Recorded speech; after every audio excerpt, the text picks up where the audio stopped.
Good morning, I'm Natalie Hadley with your KQNK News, brought to you by Firebolt Ag, LLC, serving all of your chemical and fertilizer needs. Preliminary estimates reported by the Labor Market Information Services Division of the Kansas Department of Labor and the Bureau of Labor Statistics shows a seasonally adjusted unemployment rate of 3.1% in June, and this is an increase from 2.9% in May and an increase from 2.6% in June of 2023. Decatur County had the highest jobless rate in the region at 4.2%, followed by Rooks at 3.9% and Russell at 3.8%. Locally, Phillips County was at 3.2%, Graham County 3.4%, Sheridan County 2.9%, and Norton County 2.8%. Seasonally adjusted job estimates for Kansas indicate total non-farm payroll employment increased by 7,600 from May, and total non-farm includes private sector and government employers. Private sector jobs increased by 2,200 over the month, while government increased by 5,400. Since June of 2023, Kansas's seasonally adjusted total non-farm jobs have increased by 17,900. This change is due to an increase of 15,300 private sector jobs and an increase of 2,600 government jobs. U.S. Department of Agriculture Kansas Rural Development Director Christy Davis announced that the USDA will help farmers and small businesses expand access to clean energy and lower energy bills through the Rural Energy for America, or REAP program. Davis said rural development is investing $1,789,170 in grants that will support 15 clean energy projects across Kansas, and they're working hard supporting Kansas's small businesses and farmers as they create jobs for their communities. REAP enables agricultural producers and rural small business owners to expand their use of wind, solar, geothermal, and small hydropower energy and make energy efficiency improvements. These innovations help them increase their income, grow their businesses, and address climate change while lowering energy costs for American families. This announcement is part of a larger national announcement that includes projects in 38 other states and Guam. The USDA continues to accept REAP applications and has set aside a portion of the program funds to support underused renewable energy technologies like wind and geothermal power. And for additional information, you can contact your local energy coordinator. The USDA Rural Development provides loans and grants to help expand economic opportunities, create jobs, and improve the quality of life for millions of Americans in rural areas. And to learn more, you can visit usda.gov. Governor Kelly has sent a letter to FEMA asking for an extension to submit a request for a major disaster. The letter asks for an extension to October 5, 2024, to submit to the Public Assistance Program for severe thunderstorms that impacted the state June 26 through July 7th, accompanied by large hail, damaging straight-line winds, tornadoes, and torrential rainfall, resulting in flooding. Governor Kelly made the request to allow for more time to conduct preliminary damage assessments with FEMA, as well as time to review the assessment data and request a major disaster declaration for the Public Assistance Program, which is the program that provides funds on a cost-share basis to repair damaged public infrastructure, such as roads and bridges. Governor Kelly said as severe storms continue to impact Kansans, stretching state and local resources thin, additional time is needed to collect data and validate all expenses to aid local governments in restoring and the infrastructure that's vital to the safety and well-being of their communities. In Nebraska news, a federal judge has dismissed a lawsuit filed by a former Dundee County sheriff seeking to stop a successful recall.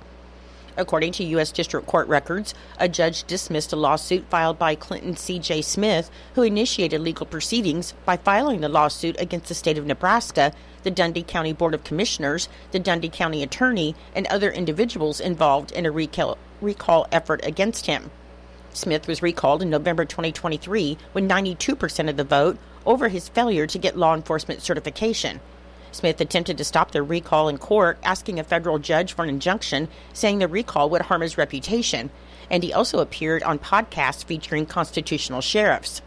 Smith faces charges in Dundee County Court of possessing or receiving a stolen firearm and theft by unlawful taking, $501 to $1,499. and the charges stem from Smith possessing firearms from his time as sheriff and not returning them to the sheriff's office. The handguns were then reported as stolen to the National Crime Information Center. Court records show that a search warrant was served on Smith's Binkelman home and on his silver 2013 Toyota Tacoma pickup, and according to court records, the search located one Glock 34 handgun, but no other firearms were located. Smith is filed to have his case moved to Lincoln County, and a hearing on his motion is set for August 20th. A Grand Island woman is behind bars for attempted first-degree murder after a woman reported that she assaulted her with a knife earlier this month. Julissa Trevino, 23, was arrested for attempted first-degree murder, first-degree assault, 2 counts of a weapon to commit a felony, and 3 counts of child abuse. According to the Grand Island Police, at around 11:30 a.m. on Thursday, officers received a belated report of an assault with a knife that occurred the night of July 15th. The Grand Island Police Department said a woman reported she had a verbal argument with her sister, Trevino, that became physical, and she said Trevino walked into the kitchen, grabbed a butcher knife from the sink, and attacked her 8 times, causing lacerations to her head, face, and arms. The Grand Island Police Department said 3 children were present at the time of the assault. Captain Dean Elliott said the victim went to a hospital a day later and received 3 staples to the top of her head and 8 stitches to her chin. Elliott said the victim did not initially report the incident to police as she was afraid of her sister, and he added it was eventually reported to a probation officer who made the report. On Friday, a judge set Trevino's bond at $1.5 million, and 10% would need to be posted for her to be released from jail. Her next court date is set for 3 p.m. on August 22nd. I'll be back with more in just a moment. Firebolt Ag is a full-service fertilizer and chemical retailer. They customize products for individual farmers' needs, with the primary focus being customer profitability. Let Josh and Jack help you get the most out of your farm ground. They also provide in-house marketing with Ron Wall of Flatwater Solutions. Visit Ron in Phillipsburg or call Josh at 785-854-8484 or Jack at 308-840-2819. Firebolt Ag, your leader in agriculture. The Kansas Department of Transportation began a resurfacing project on a portion of US 83 in Decatur and Sheridan counties. The project work involves a mill and overlay starting near the K383 junction in Sheridan County and extending 9.5 miles to the north. The traffic through the areas where crews are actively working will be directed by flaggers and a pilot car, and motorists should plan for a delay of 15 minutes or less during the daylight hours, though emergency vehicles will still be able to pass through. The Kansas Department of Transportation expects this work to be complete in mid-August, conditions permitting. For more information, you can contact the Kansas Department of Transportation Area Construction Manager, Todd Anderson, at todd.anderson@ks.gov. According to the unofficial minutes of the Norton County Board of Commissioners meeting that was held on Monday, July 8th, Commissioner Garrett Beidler called the meeting of the Norton County Board of Commissioners to order at 9 a.m. in the Commission Room, and in attendance were Richard Thompson, Garrett Beidler, and Marvin Matchett. John Mapes with Mapes & Miller Accounting was present to deliver the preliminary numbers for the proposed 2025 Norton County budget. The department budgets were then reviewed in detail and adjustments were made. The Commission stated they will need a few estimates for projected work in 2025 before the budget can be ready for publication, and a work day for the finalization of the budget was scheduled for Thursday, July 18th at 9 a.m. Alan Hale, the Norton County appraiser, spoke with the Commission on office operations and plans for 2025. Commissioner Matchett called for an executive session at 10:30 a.m. for a period of 3 minutes to include Alan Hale, the appraiser, and clerk Robert D. Wyatt for discussion of non-elected personnel. Commissioner Thompson gave the motion a second, and the motion passed. The commissioner then returned to regular session at 10:33 a.m. with no action taken from the executive session. The commission spoke with Ted White with Norton County Solid Waste by telephone, where the commission and Ted discussed the construction of the next 2 subcells for MSW that will need to be constructed in 2025. BG Consultants has provided Norton County with an estimate of $400,000 to $500,000 for the pit construction, and the estimate was needed for budget purposes. After an executive session was called by Commissioner Matchett for a period of 10 minutes at 11:15 a.m. for review of confidential client information to include County Clerk Robert Wyatt, and another executive session at 11:30 a.m. for a period of 15 minutes for the purpose of non-elected personnel, to include County Clerk Robert Wyatt.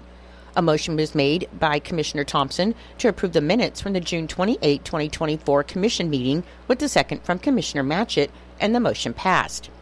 With no further business before the board, the meeting was then adjourned until July 15th.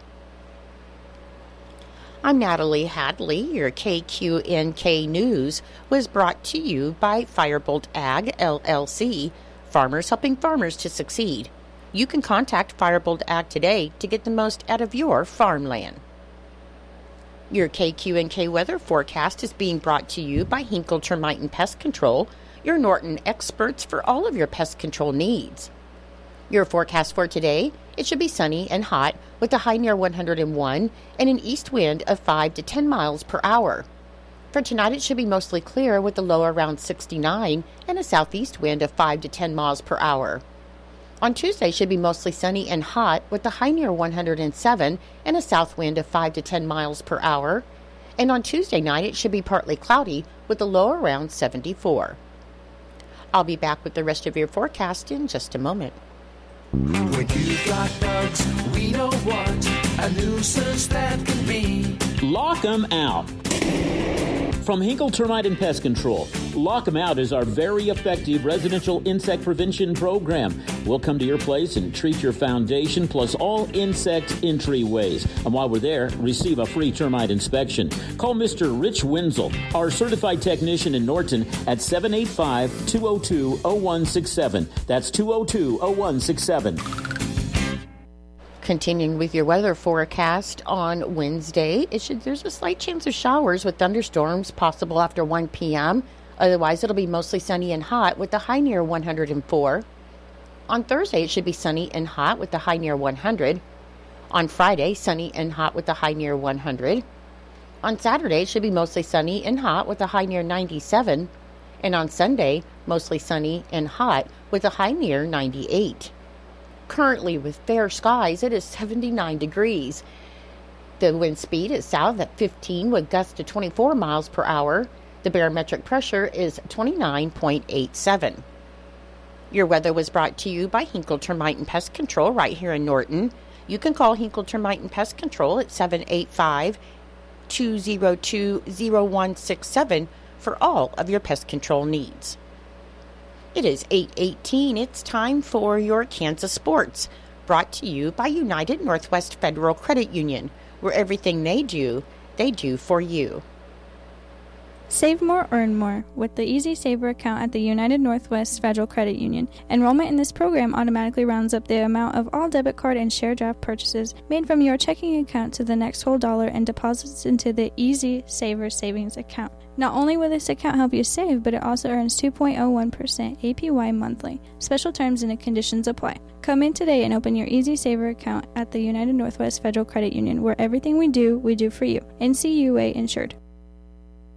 KIN Sports, I'm Brendan Dworzinski. The Kansas City Royals dropped the final two games of their series with the Chicago Cubs this weekend, including a 7-3 loss in the finale yesterday and a 9-4 loss Saturday. After this weekend's action, the Royals now sit 6.5 games back of the Cleveland Guardians for first place in the AL Central. Yesterday, the Royals had a 3-2 lead entering the sixth inning, but in that frame, Chicago scored a pair to take the lead and to chase Royals starting pitcher Cole Reagans. Then the Cubs added 3 more insurance runs in the ninth inning against James McArthur. This is the first time this season that Reagans has allowed 3 or more earned runs in consecutive starts. Freddie Fermin hit his 5th home run of the year in the loss. On Saturday, the Royals had a 4-3 lead after 6 innings, but Seth Lugo was roughed up in the 7th when the Cubs took the lead for good. Lugo ended with a final line of 6 runs allowed on 5 hits and 6 1/3 innings, while striking out just 2 batters. Hunter Renfroe homered Saturday, while Bobby Witt Jr. tallied his 71st RBI of the year. The Royals will head to Chicago to face that city's other club, the White Sox, tonight. Kansas Information Network Sports, I'm Brendan Dworzinski.